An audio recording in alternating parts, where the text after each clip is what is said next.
Hello everyone, welcome back. I'm doing something different today. I want to talk about the mob vote because I used to do gaming news videos all the time before I did big projects or the hardcore world or anything else, and I figured why not jump into that a little bit right now. So if you don't know, the mob vote is something that happens each year with Minecraft Live, which is going to be happening this Saturday. And by the way, I'm going to be doing a watch along for the whole event on my Twitch, twitch.tv/Legundo. It's part of me doing a 24-hour stream. It's gonna be a lot of fun. You should totally come join. But there are 3 new mobs, only one of which will be added to the game, determined by a poll on Twitter. And as long as everything is fair, this should be pretty interesting because the community basically gets to decide some big changes for the game. And the 3 mobs this time around are actually all pretty different. So let's talk about them. All right, so first off, let's talk about the Glare, which is a new mob, which is basically designed to help you find dark places in your builds. Now in the video, they show it inside of a place that's completely dark, and Agnes just has a little bit of light right here and she's leading the mob around, and it gets angry if it's inside of a dark space, and then it gets happy when it's in the light. It seems like a lot of people are talking about this in kind of the use of caves, where if you'd be flying around, the glare would tell you, oh look, it's dark over here, which, I mean, it's kind of obvious, it's dark over here. And of course I find an abandoned mine shaft in the middle of a video because it's not a Legundo video without a cave spider spawner. But it would just fly around and indicate places where your build is dark that you would then torch up and make the glare happy. But I don't think this is the use that Mojang really has in mind. With the mob spawning light level changes that are coming in 1.18, with the light level being reduced to 0,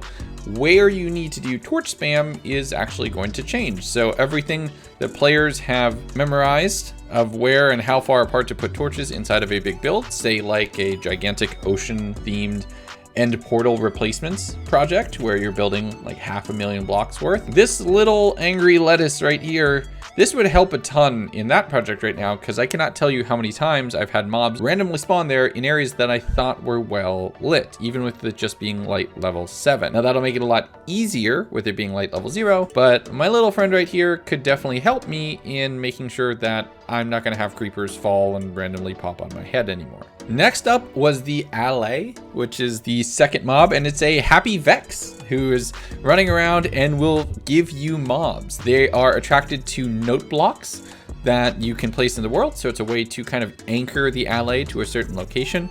And if you give them an item, they will go out and forage for additional items of that type.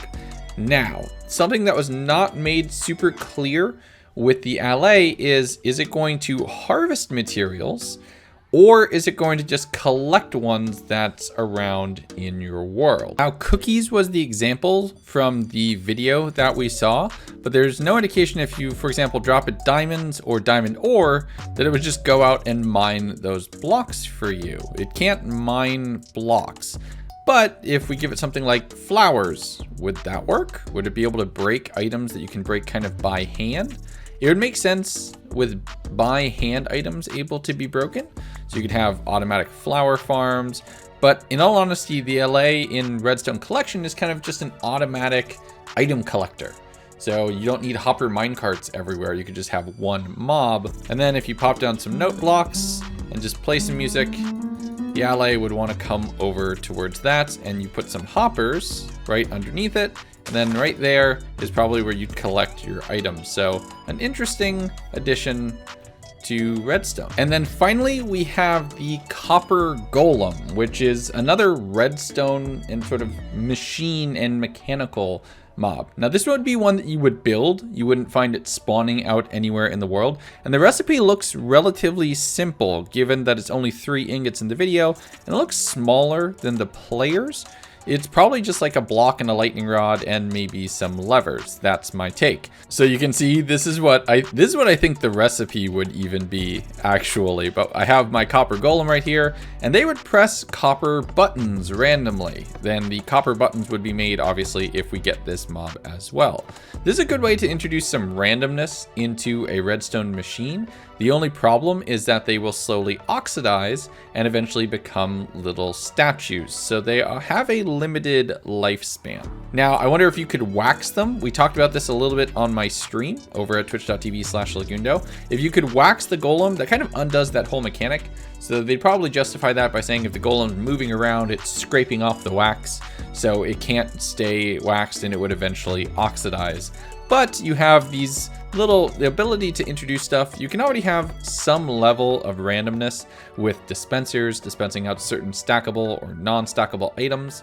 But this would be a way to introduce other things and another way to have randomness in a redstone signal, plus some cool statues after a little bit of time. But that's the mob vote. We're gonna be able to make our choice on Saturday the 16th, where, remember, I'll be doing a watch along for the live stream over at twitch.tv/Legundo. So make sure to come over, tune in, follow, join me there. We're gonna be talking about the mob vote. We're gonna be talking about everything else that goes, and it's gonna be a big, fun stream.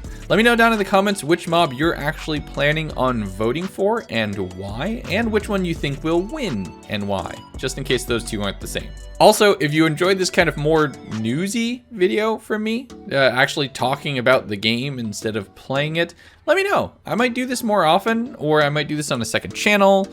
I don't know. I asked in a community post and you all said to do this here, so I did it here. As always, if you want to support me, support the channel, why not check out my Patreon? For as little as $5, you can get a shout out in a video or be able to get behind the scenes access, early news videos, early updates from me.